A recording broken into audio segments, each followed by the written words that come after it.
Hey there. Leadership energy, I trust. What the heck does that have to do with supersizing your business? I'm about to disclose that. Sharon Horne-Ellstrom here, but you can call me Pajama Grandma. In case you haven't met yet, go and put hashtag pajama in the comments below so know it's the first time you're being exposed to the Pajama Grandma. Now, I have a confession to make. This first chapter, I almost didn't get to it. I almost didn't read it today. And I was going to do something else for today's Supersize Your Business. You know, share on my video or my audio if you happen to be listening to the podcast. But I decided that I would, it's, you know, a day that I can take and re-change my schedule any way I want. So I read the chapter and it made me cry. And I don't cry very much, but it didn't make me cry and sob. It just made tears run down my cheeks. Tears out of each eye, both eyes, which is unusual for me because I don't cry. But when I hear something that is true for me, might not be true for you, but when I hear something that's true for me, I get a sign, and the sign happens to be tears sometimes, which is super annoying to me because I don't like crying. But I cried when I read the last line of this chapter, and so that to me tells me that it is the absolute truth for me. Now, it may or may not be the truth for you, but I thought it was fascinating. The whole I Trust is the first chapter of Cheryl Lightshoe's book, and I'm going to tell you, y'all need to go get this book and get this model. I'm going to be going over it over the next couple days and just my interpretation and quick summary of some key points I get out of reading the chapter, because I'm reading it anyway, so I figure I might as well share what I learned with you. But I'm going to say go get this book because it's an incredibly unique and different approach to looking at how we are as leaders, how we show up in our life, not just in leading our businesses, but how we lead our lives, how we act and interact with other people. And I just got a huge dose of it in this very first chapter. And I'll explain why. And I don't know why, but I have always had, and I think it's pretty common in people, this really deep-seated underlying belief that I'm not good enough or that I don't deserve to have everything that I want in life. And I battle that. I don't battle it, but I deal with it on a daily basis because it crops up and shows up in my life and in my businesses in all kinds of weird and unique ways. And even though I know I deserve, just because we're human beings, we deserve whatever it is that we want in life, because I know that at an intellectual level doesn't mean I feel it at an emotional level. And that's what this chapter was all about. And it explained why I feel that way and why I have those feelings. And I was like, oh my God, I had no idea.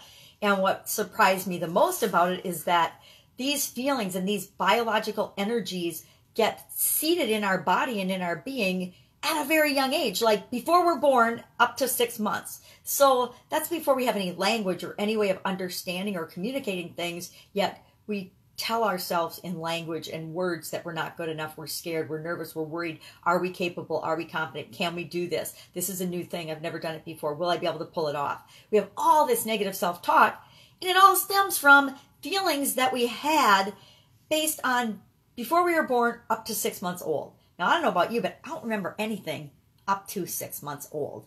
I remember stories my parents told me that when I was about 5 months old, I woke up before anyone else in the house, like hours. Like I've always been a morning person. So like 4 o'clock, 5 o'clock in the morning, they would put me in the middle of the living room floor, surround me with pillows and things, and I would just sit and rock back and forth for a couple hours until everybody else got up. What the heck does that mean? Why did I do that? I have no idea. But reading this, that might be where I felt a disconnect of everybody else is sleeping, and I wouldn't have been able to express this in words like I can now, but everybody else was sleeping, and I'm here in this room alone, rocking back and forth and self-soothing. I don't know, but that might be what's led me to this whole feeling of I'm not good enough, I'm not worthy, I don't deserve, which is ridiculous because the premise of I Trust is that I am successful because I am here. I am successful. I am worthy of whatever I want because I exist right here, right now in this moment, because I am a human being. So she talks about the foundation of that. Incredible. She shares stories of 2 leaders and how this is playing out in their life and what they've done to deal with it, which is really, really powerful. Whenever you hear other people's stories, it's super powerful. And she ends the chapter with an action item, which I, of course, love because I like to share action items every day of something that you can do if you recognize this in your life right now to address it. And some of the things she says, which are really interesting and I didn't expect, here's some things you should do. And basically because they pull you into the present moment. She said jogging, foot massage, pounding your feet on the floor several times a day, walking barefoot outside in the grass or sand. We got snow, so I won't be doing that one right now. But I do love walking outside in the grass. Move. Get up and move some way or shape. Sit with your back against a tree. Eat. Play with the children. Or do some gardening. I get this. All of these things connect you to the present moment and connect you to the earth and the energy of the earth and the energy of children playing. I understand this. And then the action learning is to notice in your body physically, because our emotions and our energy shows up in our body physically. So if you've got a backache, that is a clear indication that this might be playing out in your life. Hello, I don't really have back pain, but I got a whole lot of joint pain.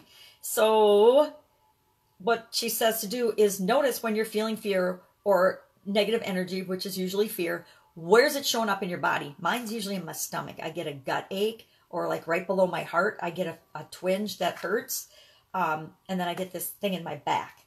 So on a scale of 1 to 10, 1 being low, 10 being high, how strong is the fear or the worry that you're experiencing when you're noticing the physical symptom? And then when you notice the physical symptom, ask yourself, what would it be like if I just felt this on this scale of 1 to 10, 2 points less? Instead of thinking it's got to be perfect, what if my back just hurt? Instead of being at a 7, it was at a 5. How would that make me feel? And then do one of the things from the list I just mentioned and ask yourself, do that during the day. So say I'm going to walk in the grass during the day. So I'm going to walk in the grass during the day when I'm noticing that I'm feeling nervous or worried about something. And then at the end of the day, I'm going to ask myself, did that work? Has the worry subsided? Did my fear score go down? Will I use this technique again tomorrow if I'm feeling doubt, worry, or fear? And then if yes, I'll continue and I'll do it tomorrow and I'll answer the question again at the end of the day. And if not, then I'm going to pick another one from the suggested list. I'm going to try that and see if that has a better impact on my symptoms. And so then I read about Stephanie's story and what she did as she was becoming part of a new project. And I don't know, but when I read that, I had tears running down my cheek. And because I had gone back and I read, iTrust, I am successful because I am here. And it made me cry. And that means that this whole chapter is an absolute truth for me. So I will, of course, be implementing one of these things today. And I encourage you to do the same.